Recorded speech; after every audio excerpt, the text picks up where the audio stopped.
Bueno, muy buenas tardes. Iniciamos la sesión de tarde, la segunda jornada de este coloquio Poéticas en las redes sociales, la nueva poesía española en la era digital. Me acompañan Unai Velasco, Mario Vega, Loreto Sesma, Jorge Villalobos, a quienes voy a hacer una pequeña introducción, o sea, una pequeña presentación, perdón. Y luego, bueno, pues haremos unas preguntas y ellos responderán acerca de lo que entienden sobre estas preguntas y leerán 3 de sus poemas. Unai Velasco nace en Barcelona en el año 1986, es poeta, crítico cultural, editor y traductor, licenciado en Humanidades y máster en Estudios Comparados de Literatura, Arte y Pensamiento.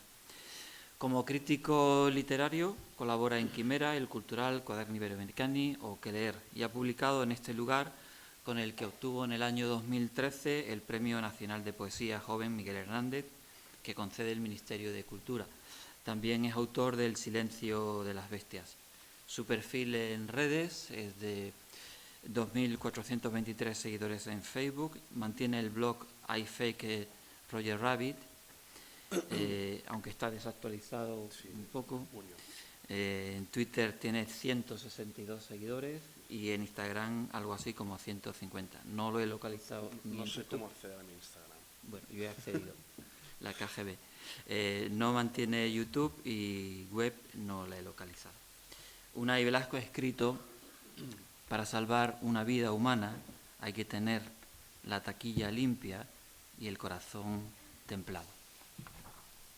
Loreto Sesma, a mi izquierda, nace en Zaragoza, estudia periodismo en la Universidad de Navarra, es en la actualidad la escritora española con más seguidores en YouTube, autora de Espasa Planeta y de Visor, tiene hasta el momento 4 libros publicados: Naufragio en la 328, 317 kilómetros y 2 salidas de emergencia, Amor Revólver y Alzar el Duelo. Ha obtenido recientemente el Premio Ciudad de Melilla con Alzar el Duelo. En cuanto a Facebook, tiene actualmente 35.929 seguidores. El blog no lo he localizado. En Twitter 80.200 seguidores con 18.700 tweets. Instagram le siguen 65.400 personas y tiene canal propio en YouTube con 176.608 seguidores, sin web localizada. Y Loreto ha escrito, entre otras cosas: ¿de veras creíais que iba a rendirme? Los que estuvisteis apuntándome con el dedo deberíais saber que sigo siendo yo la que me pongo la pistola en la sien y la que decido si apretar o no el gatillo, que no hay más balas para mí que las que yo misma fabrico. No busco la aprobación de algún que otro imbécil que me dirá que esto no es poesía, porque es verdad, no lo es. Esto es la vida, la mía, así que ya decidiré yo cómo escribirla. Mario Vega nace en el extremo de la mesa, nace en Oviedo en el 92, es grado de maestro de educación primaria y estudia grado de lengua española y sus literaturas en la Universidad de Oviedo. Es director de la editorial Mare Magnum, creo que con Rocío Acebal, ¿no? Que estuvo ayer aquí. Y tiene publicado el poemario Al umbral de las horas en Valparaíso. En Facebook, su perfil en redes es en Facebook 1.036 seguidores, blog no lo he localizado, Twitter 239 seguidores, Instagram 459 y no lo he localizado, YouTube ni página web. Mario Vega ha escrito: así pasan los días, ¿qué más queda? Que vivir si tan solo en el instante desenfocado frente a frente puedes entenderme y saberte muerto en vida, dispuesto a ejercitar la decepción, y ya inmerso en las sábanas, en la breve penumbra del hogar, escribes esa línea con la que no consigues engañarte, tan solo lo hago lo mejor que puedo.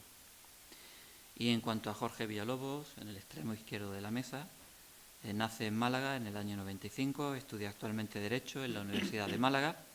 En el 2013 gana el Premio Cero de Poesía Joven con la plaquette Mi voz que te reclama y en el 2015 obtuvo el Premio de Poesía Universidad de Málaga.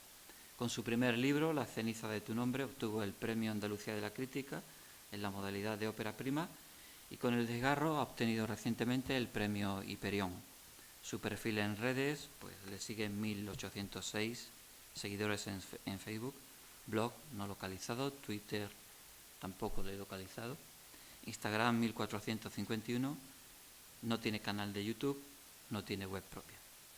Y Jorge ha escrito: si pudiera olvidarte pronunciar las cenizas de tu nombre y no arderme, hoy que aún esta lágrima se escribe con tu lágrima, no me queda otro oficio que andar tropezando con tu ausencia y olvidar si es la piedra o el camino. Así se fue haciendo el niño en hombre conforme a la verdad en tu recuerdo.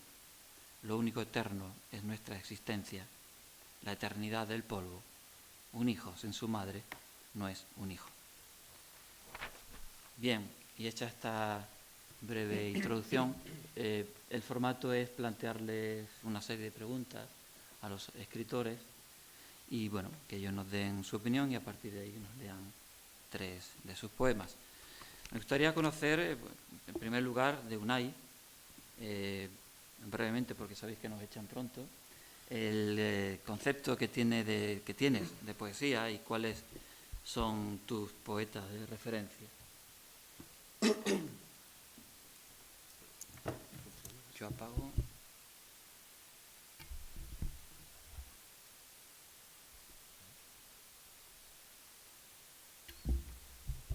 No, ahora.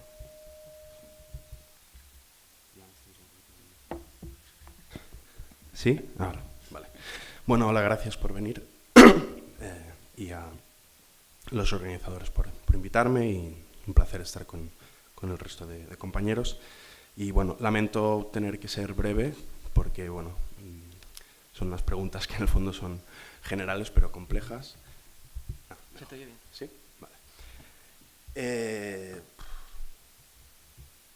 Yo me había traído un texto, en realidad no sé si leerlo porque es muy largo, pero quizá mejor no. Bueno, preguntas por cuál sería mi concepción de la poesía. No sé si es demasiado interesante que yo dé una respuesta sobre cuál es mi concepción de la poesía de entrada, porque para mí cualquier ejercicio de escritura, cada vez que yo me pongo a escribir, estoy de alguna manera respondiendo a esa pregunta, ¿no? Desde luego sí que entiendo que lo que hago es poesía y aquí es donde está lo que a mí me parece más interesante, que es, sin entrar a valorar qué es específicamente la poesía que hago yo y cuál es mi estética subjetiva, me parece más importante dar con las claves de lo que es la poesía en sus propiedades más elementales, que me parece que es algo bastante sencillo, que es una determinada elaboración lingüística. Es decir, cuando escribimos un poema estamos trabajando con lenguaje, que está constituido por una serie de elementos bastante localizables, como puede ser pues, la ortografía, la gramática, la pragmática, la fonética y la semántica. Y a partir de ahí trabajamos ya sea para expresar sentimientos, para contar ideas, para lo que sea, ¿no? Realmente no me parece que esta definición sea condicionante de ninguna manera, ¿no? Sino son unas primeras reglas del juego y nada más. A partir de ahí pues las posibilidades de hacer cosas son infinitas, cosas sencillas, cosas complejas, cosas donde predomine lo sentimental, donde predomine lo, vamos a decir, intelectual, pero al fin y al cabo lo único que importa es que lo que podríamos contarle a alguien en un bar o que lo que nos emociona en nuestra vida real, luego al final eso se traslada al papel, ¿no?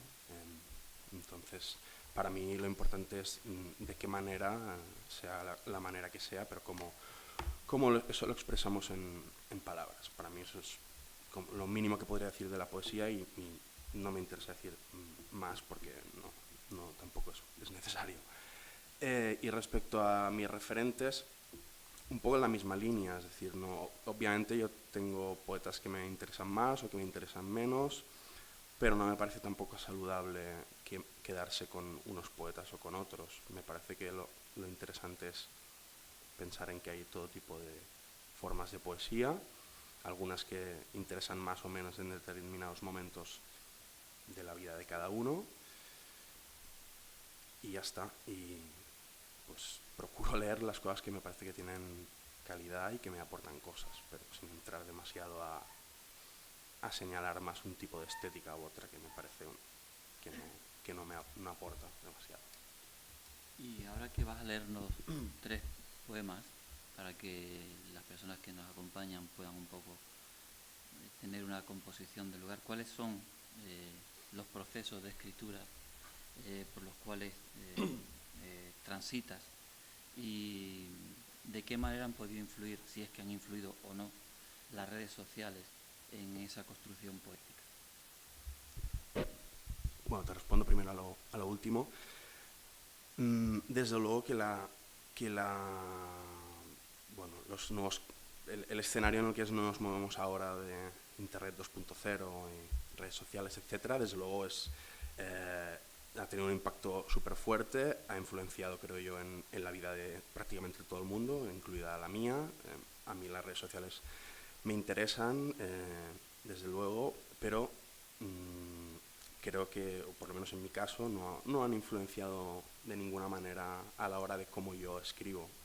Me parece que son cosas que no tienen nada que ver. Creo que sé que hay escritores o poetas que trabajan con la idea de, pues qué sé yo, por poner un ejemplo, la idea de algoritmo que funciona en Internet, y han trabajado con la idea de algoritmo mezclándola con la idea de composición, la idea de pues cómo utilizamos una serie de palabras que nos vienen a la cabeza para formar un poema, pues haciéndolo de un modo parecido a cómo trabajaría un algoritmo, ¿no? En ese sentido sí que creo que hay algunas cosas de las nuevas tecnologías que se pueden mezclar con la forma de creación de un poema, pero la idea de redes sociales en sí misma simplemente me parece, bueno, una plataforma de difusión muy útil, con muchas posibilidades, pero que no necesariamente involucra al poeta y a su creación más allá de eso, de la difusión y de la posibilidad de informarse, pues, por ejemplo, de la existencia de otros poetas. Y luego, respecto a mi propio proceso de escritura, bueno, podríamos decir que se divide como en 3 partes. Bueno, normalmente yo cuando estoy escribiendo tengo como cierto tema que normalmente suele ser muy autobiográfico y muy, muy sentimental realmente, y que tiene que ver con las cosas que me pasan en mi día a día, ¿no? No hay ningún misterio en eso, por lo menos por mi parte. Entonces, bueno, como cualquier ser humano, pienso acerca de estas cuestiones mientras ando, mientras estoy en mi casa, no sé, cuando estoy con mis amigos, y procuro cada vez ir como puliendo ciertas ideas, ciertas cuestiones que me interesan, y de alguna manera todo eso se va filtrando con, pues, por ejemplo, las lecturas que yo estoy haciendo en ese momento. Y bueno, esto digamos que sería como una especie de proceso más o menos consciente, pero bastante espontáneo. Llega un momento en que a lo mejor, pues, al estar sugestionándome de forma continuada sobre X temas de mi vida, pues llega un momento en que a lo mejor un día estoy andando, suele suceder que el poema empieza mientras ando, y bueno, de repente pues me viene a la cabeza, no sé, una frase, un ritmo, y entonces, bueno, en ese momento pues sabes que a lo mejor tienes cierto mood o cierta predisposición para escribir el poema, y simplemente me siento y aparece de una manera bastante espontánea, por lo menos ese primer material, y entonces sería esta segunda fase, por decirlo de alguna manera, y luego una vez este material pues está escrito, pues a partir de ahí procuro trabajarlo para que obtenga lo que yo considero, sea la que sea, una forma que pueda parecer interesante, ¿no? Porque obviamente si solamente fuera lo que espontáneamente me viene a la cabeza, pues bueno, considero que podría estar bien, pero bueno, todo poema necesita luego un trabajo, ¿no? Pues nos lees tus 3 poemas.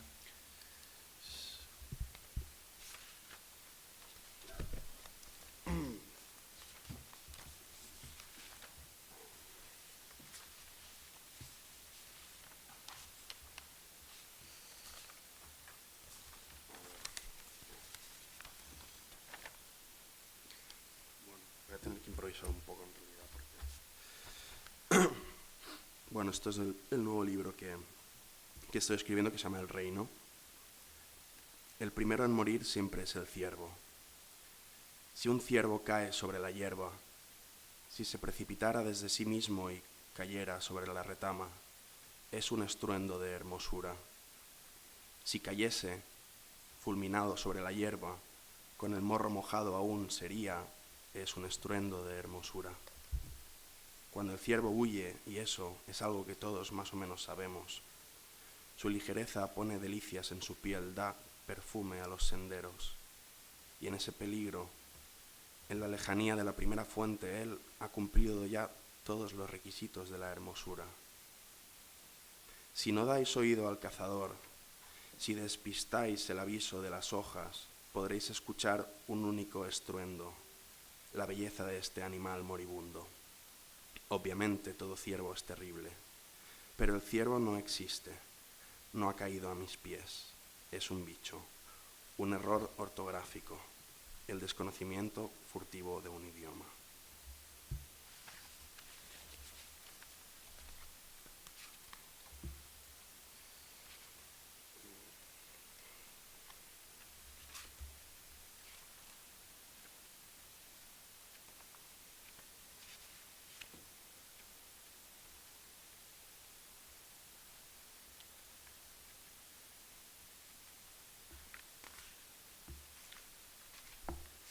Perdone por la... Voy a leer dos porque como son un poco largos, pues... O sea, leo este y ya está.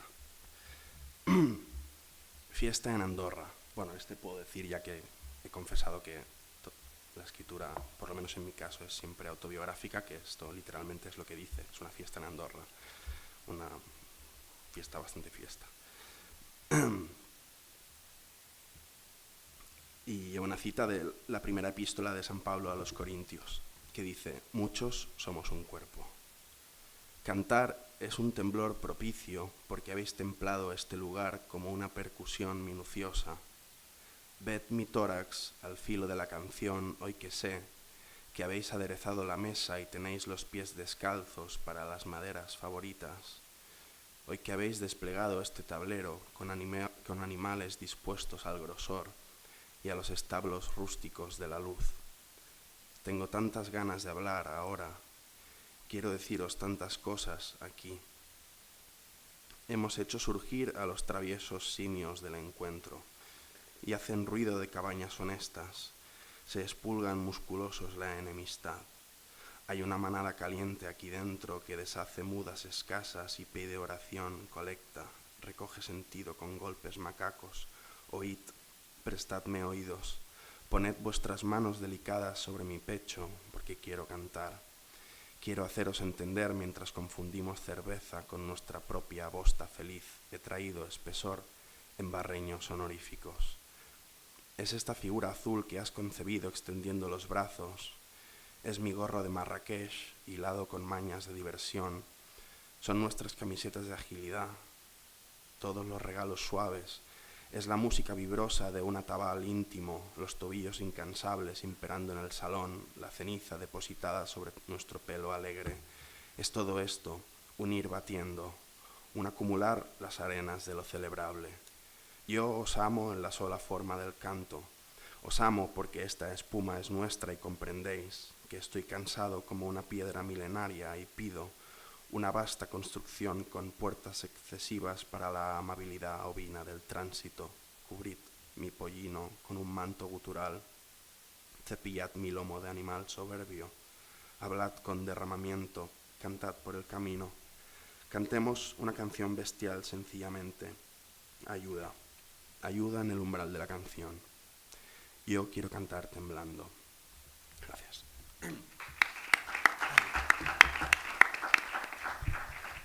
Bueno, muchas gracias, Unai, por tus palabras, por tu poesía. Y damos ahora el turno de Loreto Sesma, a ver cuál es su opinión. Pero yo vengo de Málaga y pensaba hace 2, 3 años, que lo que ocurría en Málaga era una especie de epidemia poética, ¿no? Al final es una pandemia. lo que está ocurriendo a nivel nacional, esta ciclogénesis poética, bueno, por un lado provechosa, interesante, pero por otro lado expectante a ver en qué queda después de la tormenta, ¿no?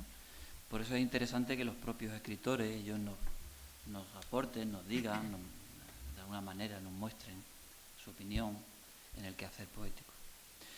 Y bueno, Loreto, te voy a pasar también. Sí, este funciona. Perfecto.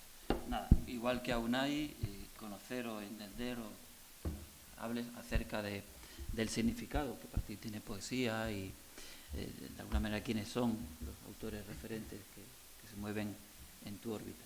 Yo sí que te voy a pedir que si me excedo, me dices, para. Vale. Porque es que yo empiezo y no... Vale. Yo tengo un papelito que dice 1 minuto. Ya, bueno, esos papelitos me encantan, porque los pasan pero luego nadie hace caso sobre esos papelitos. Bueno, para mí la poesía, como lectora, siempre ha sido la búsqueda de respuestas.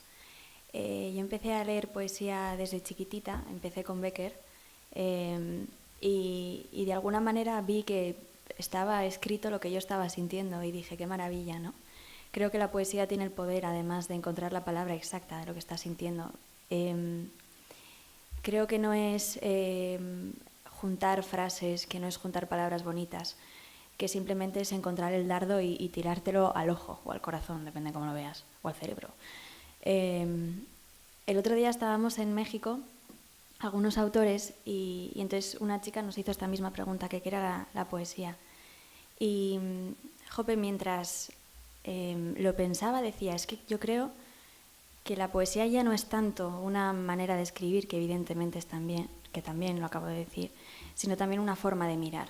Y creo que eso es algo que te viene, que te cala desde el principio, que es una persona que observa, ¿no? Que se fija en los detalles, y creo que son esos detalles los que luego marcan la diferencia cuando ya están en el papel.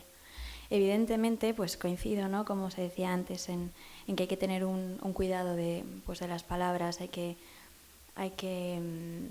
pues bueno, sí, cultivar el léxico y todo esto, pero creo que el caldo que realmente crea la poesía es el sentimiento, y creo que por eso al final, cuando nos preguntan sobre qué hablamos los que estamos escribiendo ahora, digo que es de lo que han estado hablando todo este tiempo todos los demás autores, que es de sentimientos universales. Pues ¿de qué va a ser? De lo que nos duele, de lo que nos araña, de lo que nos hace vibrar, y ya está. En cuanto a los autores, pues eso, yo ya he dicho que yo empecé a leer con Becker, luego ya, pues cuando era adolescente ya me fui más a por Ángel González, y luego ya pues un poquito más mayor, que tampoco fue hace tanto, como podéis ver. Reconozco que he encontrado diversos pozos de los que beber más allá de la poesía. Creo que hay que leer en general. Y venía hablándolo en el coche ahora, que está bien, ¿no? Poder acceder a una poesía que a lo mejor tú puedas entender, pero también hay que marcarte unas nuevas metas, ¿no? Que a lo mejor tú lees a Baudelaire de primeras y no lo vas a entender. Pero, jope, si tú te vas marcando, ¿no? Pues vas leyendo a fulanito que lo has encontrado en un blog, tal, no sé qué, y de ahí pasas a Neruda, de ahí pasas a Benedetti, de ahí pasas a Ángel González, de ahí pasas a tal, pues acabarás de un día leyendo a Anaïs Nin y de repente se va a convertir en tu nueva musa. Y yo creo que esa es más o menos mi misión aquí, y es eso, decir que, bueno, que evidentemente no sé quién quedará después del filtro del tiempo, pero yo creo que mi misión aquí es hacer que no leáis mi libro, sino que leáis en general, que a partir de mi libro, si ha sido el que os ha llamado la atención, yo voy a ser feliz, evidentemente, pero que vayáis a una librería y que simplemente leáis, que expandáis vuestro cerebro, que nuevas miras de gente que piensa distinto, de gente que siente distinto. Yo creo que ahí es donde está el puro enriquecimiento que te puede dar la lectura, si eres autor como si no lo eres. Bien, bueno, como decía Lorca, ¿no? Cuando inauguró la biblioteca en Fuente Vaqueros, me dio pan y un libro, ¿verdad? Yo tengo una curiosidad. ¿Cómo se pueden escribir con 20 y pico años 18.700 tweets Has tenido que escribir 900 al año desde que naciste. Bueno, al hilo de esto, ¿cómo es la construcción, el tránsito de la construcción poética tuya y de qué manera las redes han podido, creo que sí, influir o no en esa construcción poética? Pues en lo que es la construcción, la verdad es que no influyen en nada. Quiero decir, yo no escribo un poema pensando, ay, mira, esto lo voy a poner en Instagram, o ay, mira, esto lo voy a subir a YouTube. En lo que es la construcción, yo simplemente escribo y escribo para sangrar, porque lo necesito, porque lo he necesitado desde pequeña. Yo siempre he tenido algo dentro que necesitaba canalizar de alguna manera para que no me explotase dentro. Entonces, aprendí a canalizar todo eso a través de la escritura. Por eso también decía antes lo de las respuestas, porque hay muchas veces que para mí la poesía ha sido una ventana, pero que en la mayoría de las ocasiones ha sido un espejo. Y ese también creo que es el poder de la poesía. Por eso te digo que en la construcción simplemente pues escribo y ya está. Bien, es verdad que si me llegas a preguntar esto hace 5 años, pues a lo mejor te doy una respuesta distinta, pero en los últimos 3... quiero decir, ya no surge todo de la espontaneidad del estoy destrozada, necesito escribir. Reconozco que he tenido que trabajar mucho en lo que es la edición, en pulir, en decir, ostras, Loreto, en el momento ahí has dicho 35 veces la misma palabra porque es la que estabas pensando, que era a lo mejor, pues yo qué sé. Esto es una señal o algo. Bueno, entonces nada, pulir y editar, y creo que es un trabajo súper arduo. A mí es una cosa que me cuesta muchísimo y en ese sentido sí, pero en lo que es la construcción tal, en la difusión, evidentemente, las redes sociales lo que te dan es el poder de que con un clic llegues a la otra punta del mundo. O sea, yo este año es la segunda vez que voy a México y sin embargo había muchísimas personas que evidentemente no me conocían personalmente. Y eso me lo ha dado las redes sociales. Y el poder... Yo siempre lo digo, en plan, ostras, si tú vas a comprar verduras, vas a una carnicería, no. Pues a mucha gente joven, si quieres encontrarla, tienes que ir también a las redes sociales, porque es donde están. Y eso no significa que sea malo. Y lo que es masivo tampoco necesariamente tiene que ser malo. Porque guste es malo. No estoy de acuerdo. No estoy de acuerdo. Evidentemente, en toda esta corriente que tú comentabas, pues hay muchísimos autores y el filtro de tiempo decidirá quién se quedará o quién no. Pero al menos todos hemos tenido el poder hablar y a mí me hace mucha gracia la gente que critica todo esto porque es como ellos mismos están utilizando esa plataforma o esa manera de que se han democratizado de alguna manera las puertas de la literatura. Entonces, bueno, esto es como también decía aquí mi compañero, es mi forma de pensar, pero es lo que hay. Pues ahora déjanos tu forma de escribir y nos ofreces 3 de tus poemas. Muchas gracias. Escribo esto desde la ansiedad en la que ahoga echarte de menos, desde la luz retenida en la pupila de un ciego, desde el deseo más íntimo y absurdo de que esta pesadilla se acabe y tú, sin motivo lógico, aparezcas de nuevo. Me prometiste que nunca me dejarías sola, pero aquí estoy, conviviendo con el nudo en la garganta dentro de esa promesa de cristal que es el tiempo. No sé si olvidarte es curarme o hacerle trampas al recuerdo.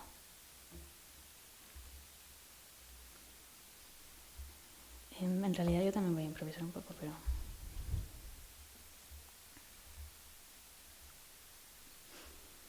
Se agazapa dentro de mí el recuerdo. Tengo un pestañeo blindado pidiéndote descaradamente que las letras de mi nombre se posen en tu boca. Y ahí ha callado el deseo pasado de una frustración venida más por un amor propio de menos. Ya no me pongo frenos ni paladeo los venenos que sé que harán sentirme de nuevo un maldito juguete roto. Pero sigo jugando. Rota, pero viva, al menos. Que sé que queda poco a que cuente el tiempo como un loco escribiendo en la pared con tiza como pasan los días. Pero a veces el tiempo bosteza y se consume la seguridad como los restos de un fuego que se apagan. Que confío en el tiempo y en su raza de animal salvaje que todo lo aniquila, pero también creí en la justicia y en la delicia inocente de que los buenos también ganan. Creí en la caricia que reinicia, que cuestiona la realidad más amarga y la lleva donde las cosas ya no duelen, donde la carga se vierte en mares y no en hombros que ya no la pueden sostener. Es difícil ser la que rema siempre a contracorriente, la que ama y condena por no tener otra cosa que el pasar de los años y 20 cuentas pendientes.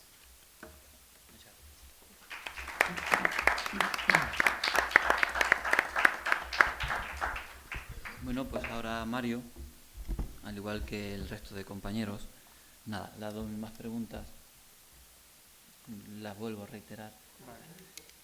Nada, simplemente que nos hable de tu concepto de poesía, qué significa poesía para ti y los autores que han podido servir de referencia a lo largo de tu obra. Espera.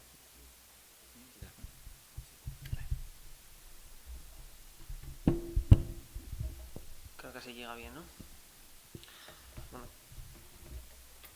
Bueno, a ver, poesía, yo es que, ¿qué es poesía? A mí no es algo que me interese mucho y que haya reflexionado mucho, porque me interesan mucho más otras preguntas como ¿para qué escribo poesía? ¿Por qué la escribo?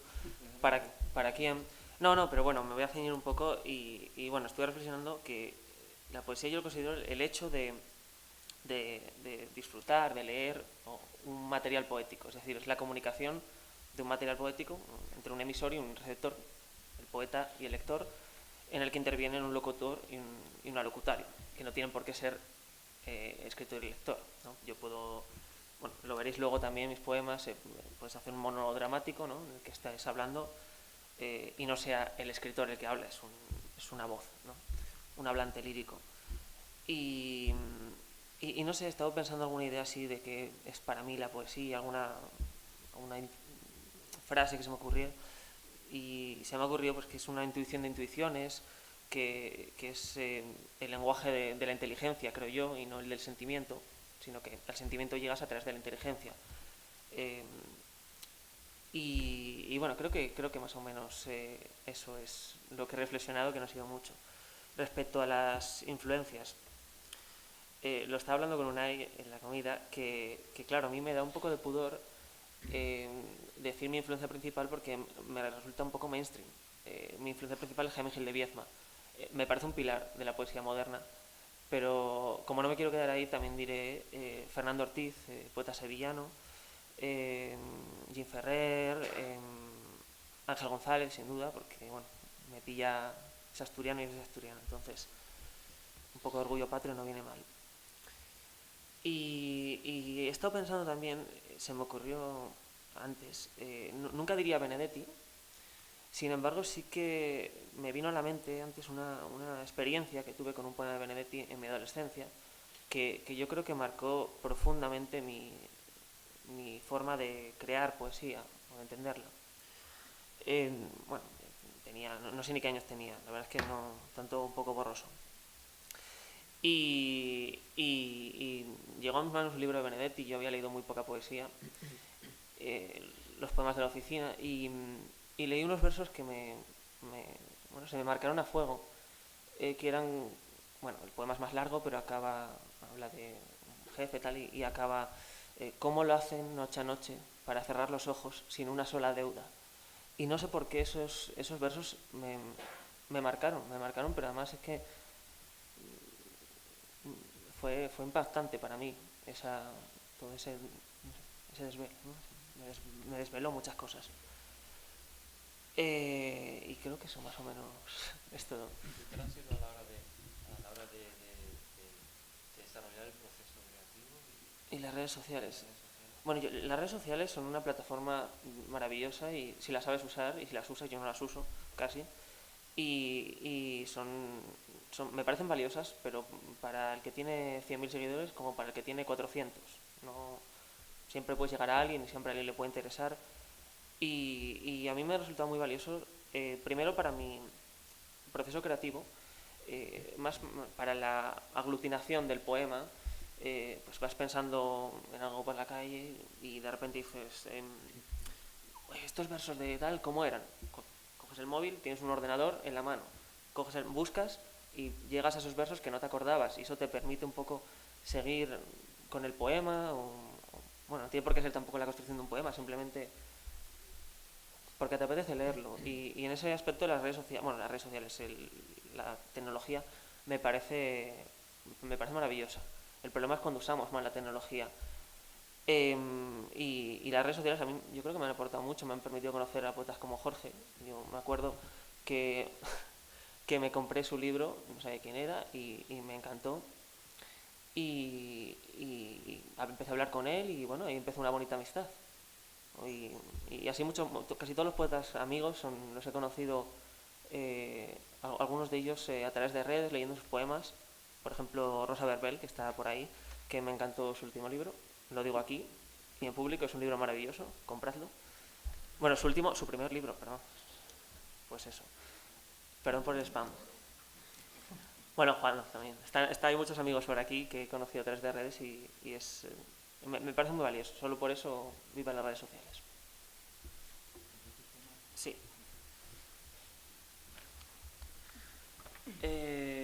Bueno, ya que está un poco este tema de los inmigrantes en boga, pues yo he querido un poco leer un poema que habla de aquellos que no... Siempre hablamos de los que están aquí y que, ¿no?, para bien o para mal, pero no hablamos de los que no llegan aquí. Este poema se titula Epitafio Anónimo. Y espera, porque voy a beber porque no entendéis. La sed, aquel recuerdo de la sed y el viaje entre la arena y el calor. Recuerdo el hambre de mis hijos, céfal o lactante, exhausto, inmóvil, muerto en las manos de Dania. Una gota de sangre en su mirada, verde como los fértiles sembrados de la arena de Cufra. Ojos oscuros como noches tiernas eran los suyos cuando perdió toda esperanza. Caminamos al norte muchas millas. Aquí, nuestro reposo, muertos en un naufragio. Nunca vimos el mar. Voy a leer ahora un poema de amor, así para variar, que tiene un título Guilleniano, que es, si lo encuentro, Amor de muchas horas.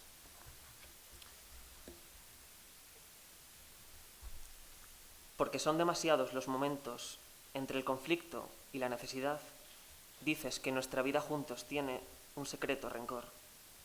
Porque la edad pasó y ya no tanteamos en los bares una serena paz en el placer de no comprometerse. Porque llegar a casa sin paraguas y aún menos sin trabajo, herido por el día con la compra y esta tristeza enorme, se hace sencillo y grato en esa calma tan intensa, lo mismo que una exhalación, si me esperas dormida, pues son todas las noches una noche, casi todas las noches, y son más de 2 años cuando duele. Porque no somos lo que fuimos siempre, hoy vengo a hablar de amor como si fuera la primera vez, y vengo despojado de mis armas como un amante pobre. Como todos los pobres, yo quisiera llevarte lejos de incómodos curiosos donde el mar se obstine en dar forma a la arena bajo un sol infinito, y recorrer contigo las ciudades que tiempo atrás tuvieron otros nombres de cansancio y derrota. Quiero vivir contigo más allá del oficio del lunes o la mansa rutina del domingo, habitar un país de fronteras limitadas por la dicha común. Pero nunca podremos existir en los escaparates, cercados por un mar de palabras privadas y un reflejo de asfalto y nubes sucias. Nos irá bien si nada tengo y nada esperas tú de mí, según pasen los años, temperados de amor como un final de fiesta, liberados de no sé qué otro amor pronto olvidar como un daño remoto. Amor en abundancia para el pobre, amor de muchas horas recordando este pacto de afecto inagotable. Y por acabar, voy a leer un tema que me parece también sensible y que hay que reivindicar, que aquí enmascara un poco con historia, literatura más bien. Yo siempre he pensado que Ulises, quien haya leído toda la Odisea tal, siempre se nos presenta como en el imaginario colectivo a Ulises como un héroe, y a mí me parece un canalla. Y yo lo represento así. Este poema se llama Oración de Penélope. Todo el agua del mar para calmar la sed de los que viven más allá de la orilla. Aquí las rocas y mi cuerpo frente a las rocas del Leucade, donde suelo gozar la libertad. Antes gozaba a plena luz del día más de 50 amantes. Eran días como la vida largos, sin amar a ninguno. Pero llegó la noche y con ella la muerte. La vida fue otra vez una mentira y la noche fue eterna. Sus ojos son oscuros y su lengua ha rozado la lengua gruesa y blanca de la sombra del Erebo. Sus manos se tiñeron del color del bronce, de la sangre, de su rostro. Le temo, yo le temo, cerradas ya las puertas de palacio, donde mi cuerpo es suyo y mi voz ya nunca pide auxilio, pues los ruegos, los gritos y palabras son grilletes y a él le satisfacen. Ya no sé qué es condena ni qué es absolución, aunque las dos me atan a estas rocas. Yo vivo en una sola y gran oscuridad. Mi vida tiene dueño, es un hombre y no los inmortales. Las olas siempre vuelven a la playa, igual que el pájaro en los meses cálidos, pero no quise nunca su regreso. Pedí que su camino fuera largo y ahora pido que el aire me abandone y no regrese nunca. Que los dioses concedan mi plegaria. Muchas gracias.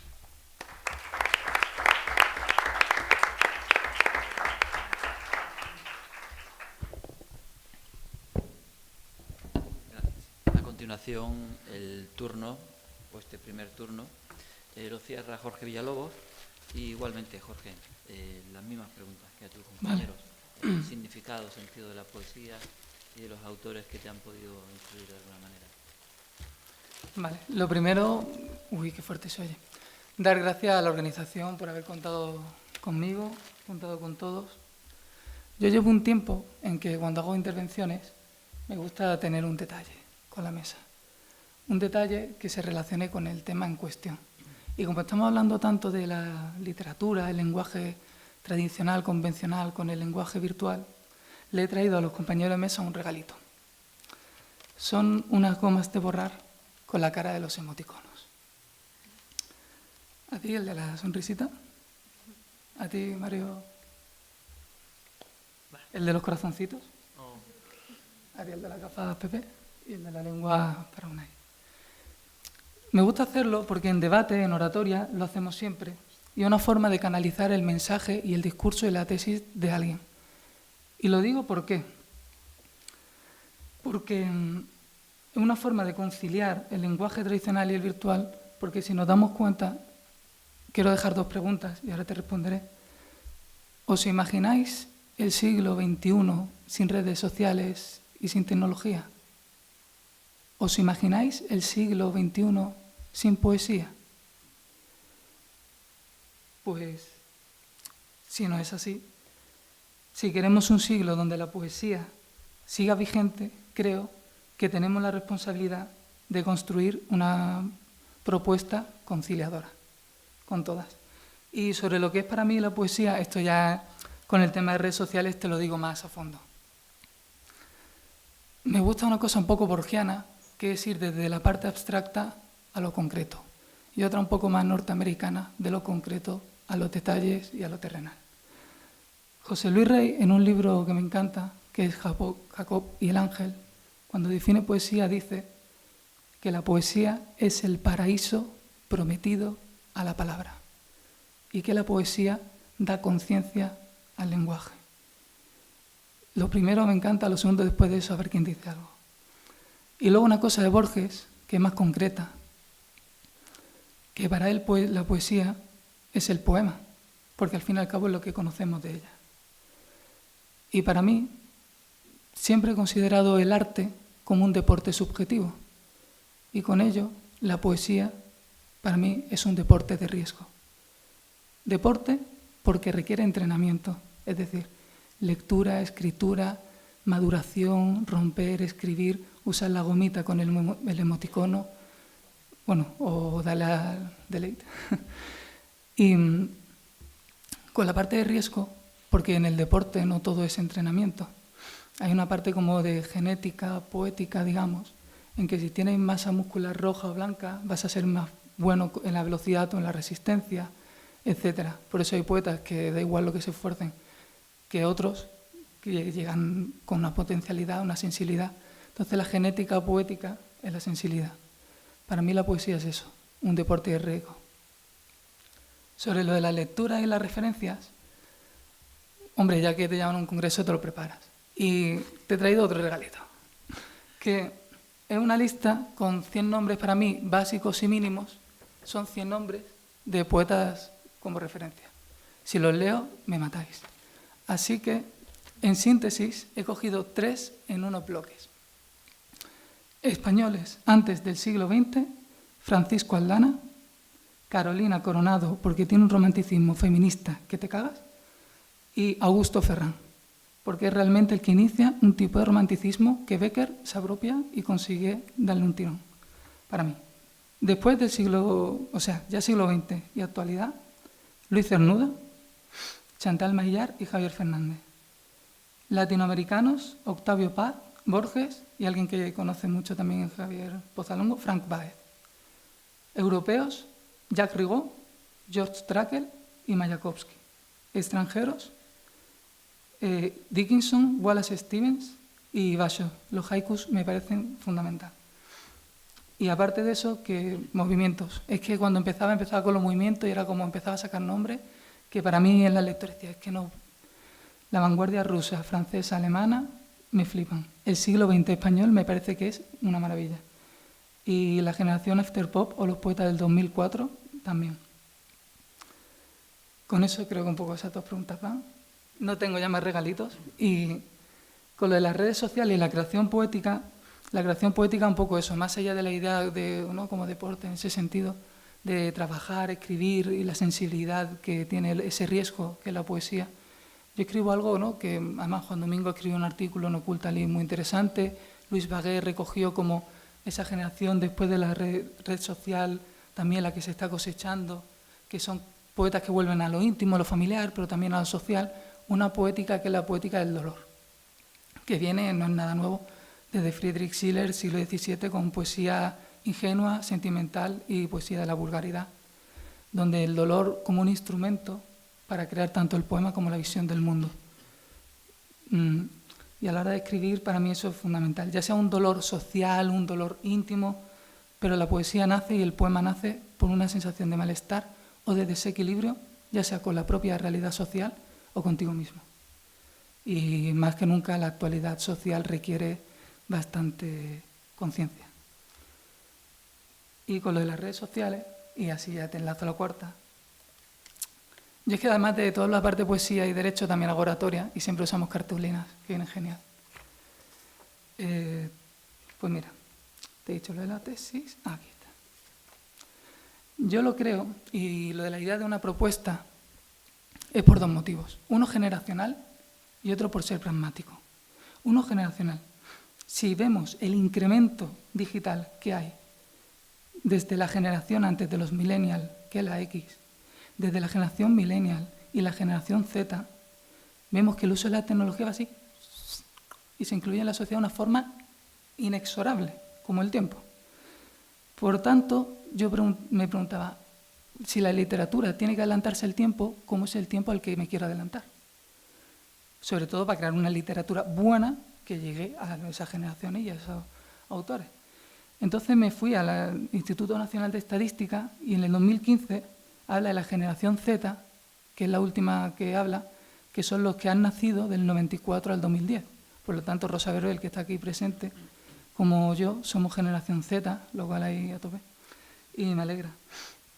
Y era muy curioso porque en La Vanguardia, en un artículo del 15 de julio de 2018, Mireia Montaña dice, es que la generación Z son los verdaderos nativos digitales. Y me pregunté por qué. Y entonces viene la parte pragmática. Dices, vamos a ver qué sucede en España. Además, luego paso todas las referencias que son de enlaces Google, que es muy fácil. Bueno, otros son libros que físicos, pero también. Y 4 datos. En España hay casi 40 millones de usuarios de redes sociales. 27 millones lo usan mínimo una vez al día. De ellos, el 92% se conecta diariamente de una forma habitual donde gasta más de 5 horas al día y el 87% de la población tiene no un móvil inteligente, un smartphone. Entonces me decía un poco, ¿en serio la realidad poética va a ser también a la hora de escribir distinto a esto? Es decir, tenerlo en cuenta aunque sea como un vehículo. Y la propuesta que yo creo que es como la red social influye a la hora, para mí, de escribir, no es tanto a la hora de hacer el poema, que eso es algo propio, íntimo, un poco, en el sentido yo lo escribo con el esfuerzo, todo el trabajo, sino cómo quieres que llegue. En el sentido, si tú quieres hacerlo, tú escribes lo que uno quiera, y que ahí no haya nadie que te lo quite, y como dice William Erdensheim, yo soy el dueño de mi destino, el capitán de mi alma. Pero es verdad que, por ejemplo, hay una aplicación muy buena que se llama Poética 2.0 en Instagram, que ¿qué hace? Graba vídeos de poetas como Chantal Maillard, aquí presente, Paca Aguirre, con actores, actrices o los propios poetas. Y mezcla la poesía con la parte de la red social. ¿Por qué?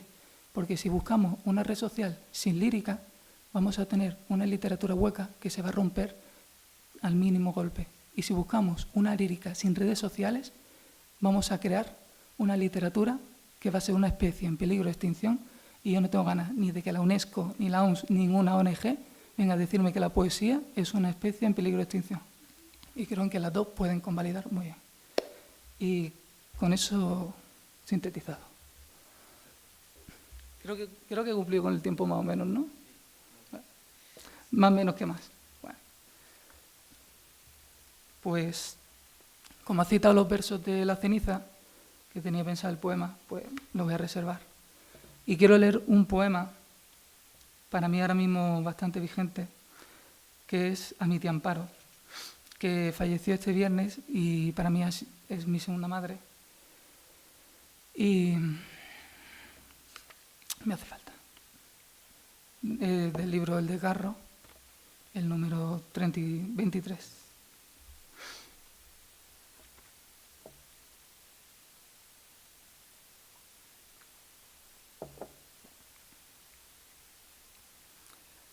De niño, siempre iba agarrado a la mano de mi tía Amparo, en la playa, cuando los abuelos se iban para hacer la comida, y a ella no le importaba quedarse un rato más, jugando con las olas, la tabla, abrazarme si no hacía pie.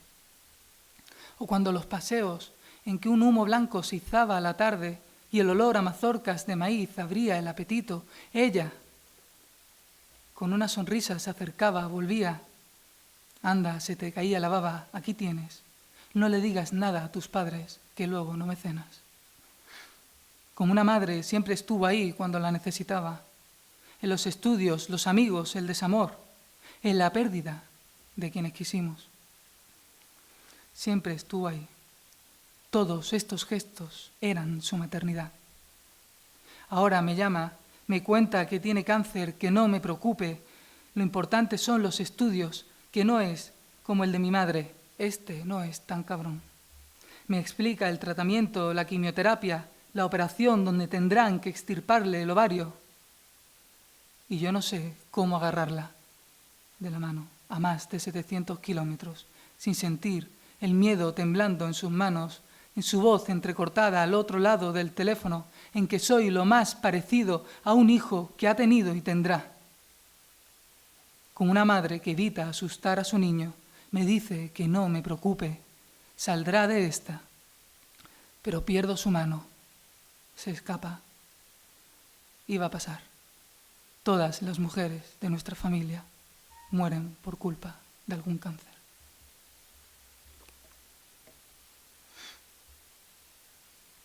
Y la verdad que es algo bastante...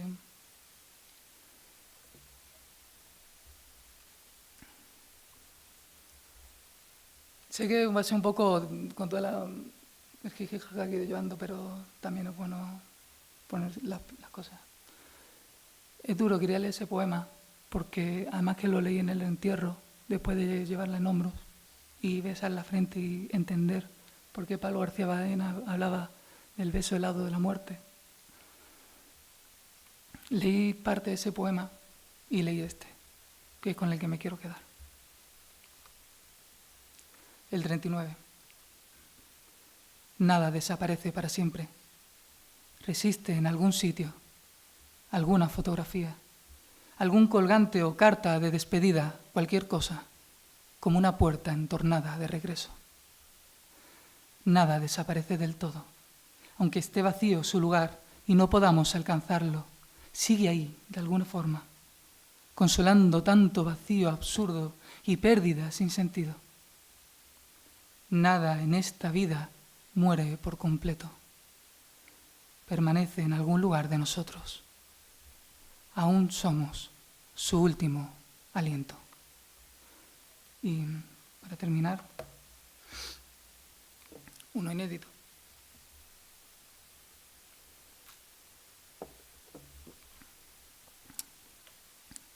Este poema es de amor.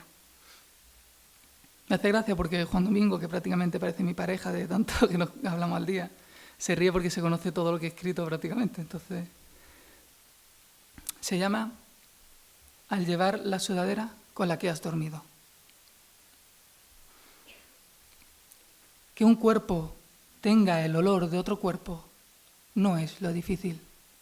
Lo difícil es que un cuerpo con el olor de otro cuerpo a solas no se sienta solo, lo acompañe como un álbum, lo mire, convierta ese olor en unos ojos cerrados. Olor como una forma de mirar a escondidas a ese otro cuerpo desde cualquier sitio. Olor como un transporte de alta velocidad donde se alcanzan y se besan ese olor que son dos personas, por el que escriben tantos poemas tontos y exagerados como el mío. Escribir un poema de amor no es lo difícil. Hay cientos, miles. Lo difícil es hablar de esto, los pequeños detalles, y que perduran más que esos grandes versos, pero que nada saben de la vida real, de la épica que esconde algo sin importancia. Lo difícil es esto, decir lo inadvertido.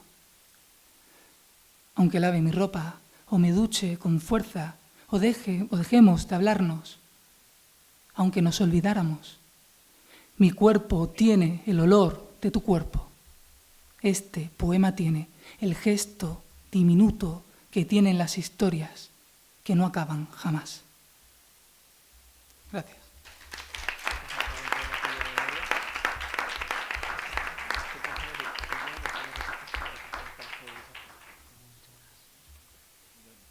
Perdón, si alguno de los presentes quiere hacer algún tipo de pregunta a los poetas.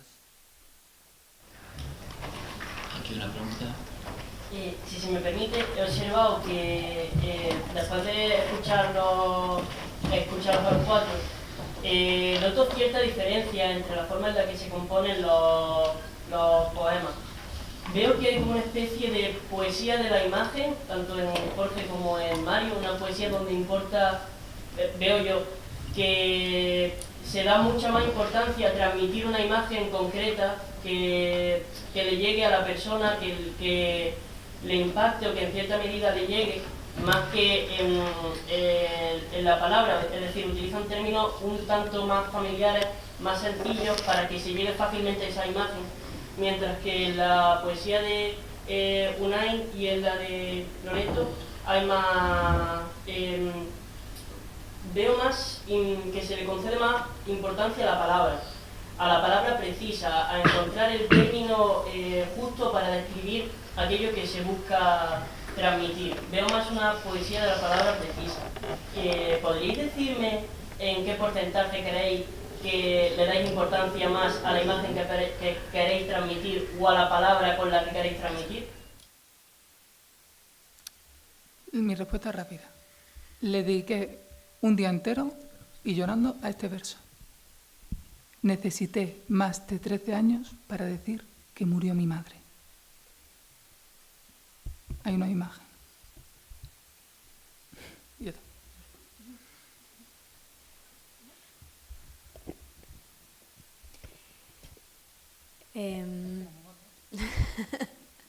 No, está guay, ¿no? Que lo hayas analizado. Yo en mi caso, la verdad es que es cierto que no suelo trabajar con una imagen en mi mente para poder escribir. Como decía antes, escribo con la sensación que me da esa imagen. Sí que es cierto que en Alzar el duelo, por ejemplo, una de las últimas veces que ya me despedí de mi madre en la estación, me puse a llorar, ¿no? Cuando llegué al autobús. Y entonces, ¿sabes? Cuando lloras, que es como si tragases piedras. Y esa imagen sí que se me quedó. Y sobre esa imagen sí que hablo. Entonces creo que sí, que a lo mejor me puedo centrar en la sensación, en el sentimiento, y lo intento plasmar, pero en otras ocasiones sí que tengo una imagen en mente. Creo que eso varía y depende del poema, pero no sé si te estoy respondiendo.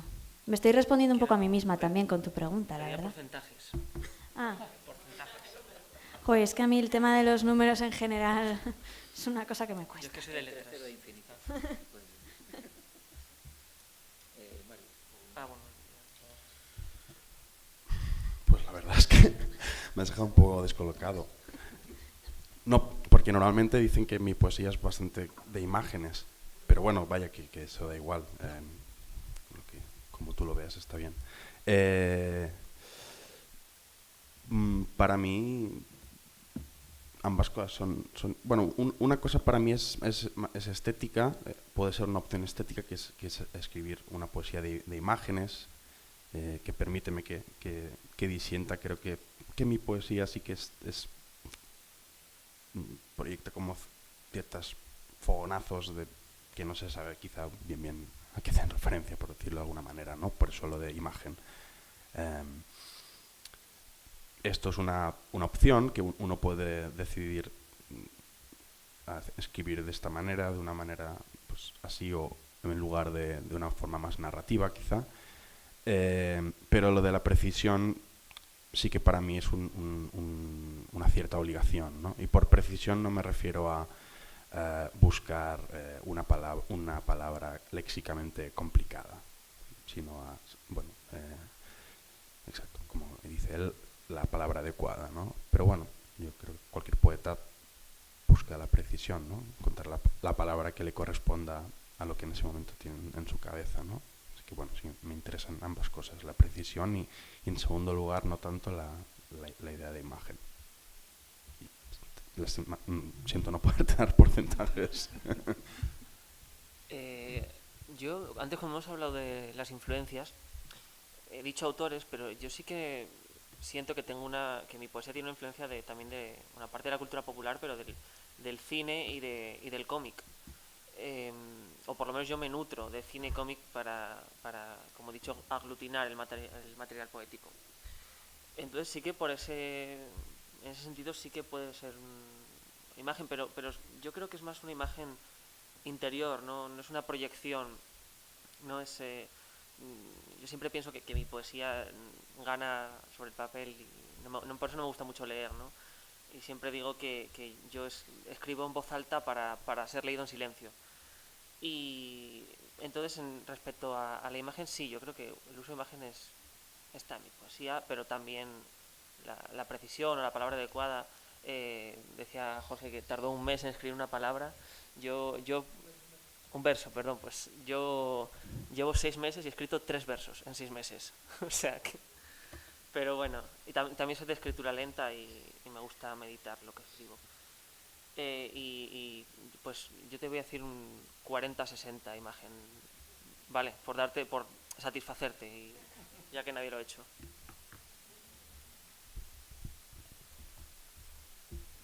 Yo os voy a leer dos, me gustaría que dierais una opinión sobre estos dos puntos de vista, opiniones que tienen dos poetas.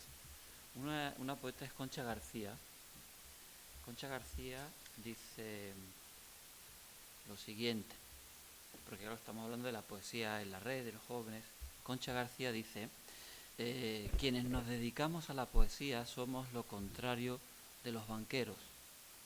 El tiempo es nuestro capital, la lentitud nuestro movimiento. La poesía es una revelación.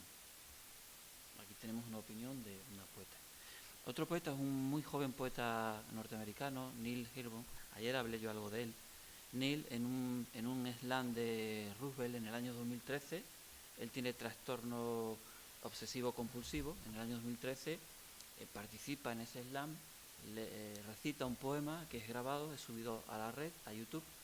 Desde entonces hasta ahora tiene 14 millones de visitas y su red de Facebook está alcanzando el 1.000.000 de seguidores.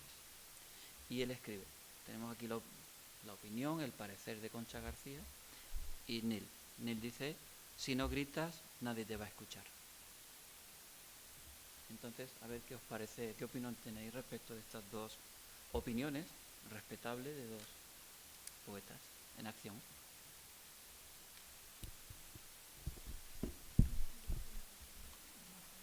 Bueno, a mí me parece una posición que puede funcionar como oposición así planteada, pero al final es una cuestión muy, muy relativa, ¿no? Quiero decir, seguramente Concha podría sostener esa misma idea de que si no gritas no se te oye. Y probablemente, o quizá también él podría, ¿no?, apelar a la idea de cierta detención en lo que uno hace para hacerlo bien. Yo creo que ambas cosas son compatibles, desde luego. Es decir, no recuerdo cómo es el nombre del poeta. Neil. Claro, desde donde abordamos, ¿no?, lo que dice como actitud poética. No sé si hay un poco más de contexto en esas declaraciones, pero bueno, sí.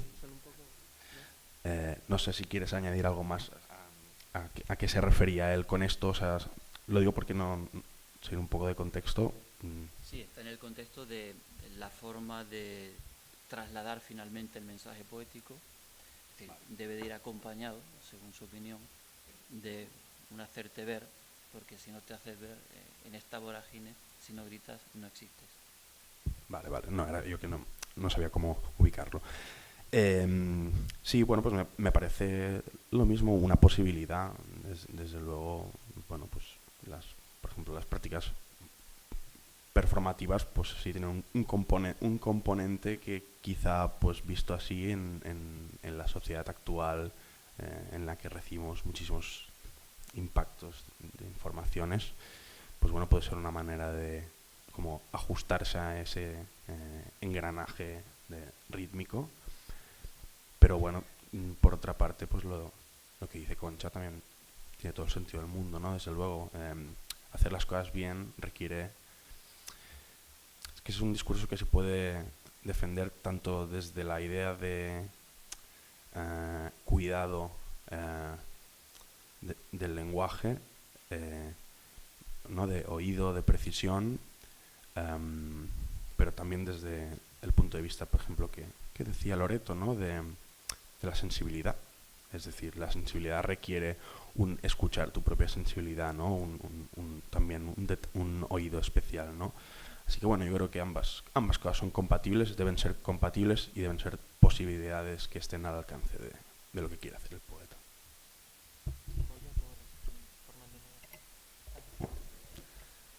Pues las dos me gustan, porque esto sería otro tema de debate bastante interesante, que además en algunas cosas de Secreto Libo y tal está respondido, pero y además Borrás lo decía, hablar de la lentitud de la poesía y del hacerte ver. O sea, creo que las dos pueden congeniar perfectamente buscando los formatos para que se lleven a cabo. O sea, totalmente, la poesía es resistencia, la poesía es una forma de poner diques contra el capitalismo salvaje y las medidas que siempre vengan deshumanizadas en un siglo donde hablan de generación poshumana, de humanos cambiados genéticamente, de robots con inteligencia artificial más capacitados que el propio ser humano. ¿Qué nos queda sino justamente una mayor conciencia del lenguaje, darle la mayor conciencia posible como es la poesía y hacer diques de resistencia? Para al igual que cuando Cernuda, Hernández, Concha, el Asín Sombrero se iban ahí a decirlo y a gritarlo a todo el mundo, pues en vez de gastarnos la gasolina y seguir contaminando o usar un coche eléctrico, usemos las redes sociales como ese vehículo. Pero por eso decía lo de tenemos la responsabilidad de buscar esas formas de decir, podemos conectar con el mayor público posible, porque somos gente que escribe para alguien, mínimo para ti mismo, porque no conozco a nadie que escriba con los ojos cerrados, doble el papel y lo tire sin ver, con lo cual mínimo tú eres lector de ti.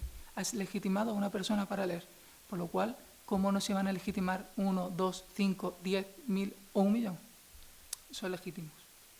Entonces, me parecen muy bien las dos y yo añado la tercera. Una propuesta conciliadora de ser responsables y unir esas dos para causar el mayor efecto posible, porque la poesía creo que debe ser un ente revolucionario en ese sentido, como lo eran para las vanguardias, por el carácter político y sobre todo en la época donde estamos, que entre la deshumanización por la parte tecnológica y la parte económica vemos la política y es que ya no sé a dónde uno se va a exiliar, si nos vamos a Marte o a dónde vamos. Entonces, o ponemos diques de resistencia y vías comunicativas para mostrarlo, ¿no? Y bueno, ya está. Vale, pues nada, por mezclarnos. Además, mejor que acabe Loreto, que yo creo que falta alguna otra mujer en esta mesa, ¿no? Pero bueno, 4 años seguro que... así que acabe ella mejor. Bueno, la revelación de Concha, bueno, ya, mi anécdota con Benedetti yo creo que la explica bien, estoy muy de acuerdo. Respecto a lo de que hay que mostrarse, yo es que... Yo reniego mucho de los poetas. A mí los poetas que se ponen el traje de poeta y salen a soltar versos como si fueran predicadores, me da mucha pereza. Y bueno, yo es que soy muy pudoroso, entonces yo en el poema me gusta siempre borrarme y que haya lo menos de mí posible. No sé, porque no me gusta el histrionismo de... Al final, lo peor de la poesía son los poetas. Y creo que si algo hay que mostrar... Si hay que mostrarse, pero en el poema. O sea, hay que mostrar el poema, ¿no? Lo que quieres decir y si tiene un mensaje reivindicativo, legítimo, me parece perfecto. Pero siempre, a mí me parece que hay muchas veces que es el poeta el que quiere mostrarse y le importa poco mostrar tanto su poesía como, ¿no?, alimentar su ego. Y bueno, no, hasta ahí. Yo creo que todo reside en cuál es la intención. Yo siempre digo que yo no quiero seguidores, yo quiero lectores. Y quiero que dentro de 10 años haya al menos una persona que vaya a una librería en busca de mi libro. Cuando a lo mejor no, Instagram ya no existirá, se llamará Pu y será una señora que viene y te hace así y te pone una foto en la cara. O algo así, no sé cómo será. Pero, ¿qué quieres? ¿Acaparar el foco? Pues para empezar creo que has elegido la vía equivocada, porque a lo mejor acabas antes haciendo otra cosa. ¿Qué quieres? ¿Tener una cuenta con millones de seguidores? Pues también creo que has elegido la vía equivocada. No lo sé, evidentemente ahora mismo hay muchísimos autores con cuentas pues eso, lo que te digo, con 1 millón de personas detrás de esa pantalla. ¿Cuántas de esas personas van a por su libro? ¿Cuántas personas se creen lo que hace? Porque también puedes escribir un libro que defienda a capa y espada este vaso, que si yo no me creo tu discurso, ten por seguro que no me voy a comprar tu libro. Entonces yo creo que todo es ahí, creo que las dos podrían hablar, como decían todos, desde el mismo punto, pero que nosotros tenemos que pensar qué es lo que queremos.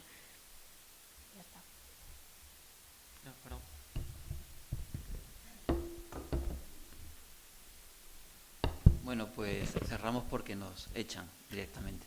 Así que agradeceros mucho vuestra presencia y ahora al final, a la salida de la sala, estarán los poetas firmando los libros de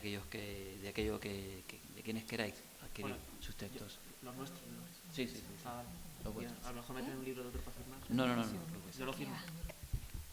Pues nada, muchas gracias y mañana continuamos en la facultad.